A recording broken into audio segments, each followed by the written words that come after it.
Siyam ka mga drug personality sikop sa managlahing bypass operation nga gilusad sa Opol ug El Salvador Police sa Misamis Oriental. Dugang detalye sa report ni Cyril Chavez.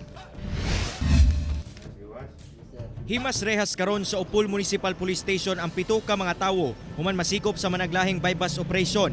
Ang mga dinakpan giila nga sila Lionel Pipito 45 anyos, Evelyn Pipito 38 anyos ug Stephen Cal sa basahe kinsa usa ka SK chairman. Sila puros mga residente sa Zone 1 Sambuluan, El Salvador City.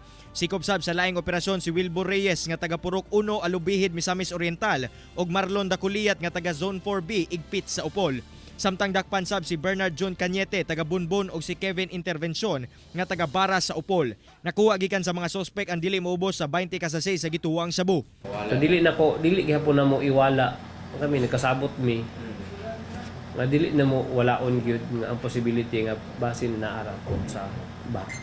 Samtang sikop sab sa El Salvador City Police Office ang top 7 drug personality sa syudad nga si Julito Cabizon, 20 anyos, taga Amoros, El Salvador City, Misamis Oriental. Si Cabizon ginakop pinasikat sa warrant of arrest subay sa kalambigitan diini sa illegal nga droga. Dili lang ni siya sa illegal drugs gadula kundi apil na ang mga motor napin. Doon na insidente sa una nga sapunit siya sa motor napping diri sa atong area. Naman. Wala. Pero nagagamit ka? Oh. Libur ko. Undang ko. Laman.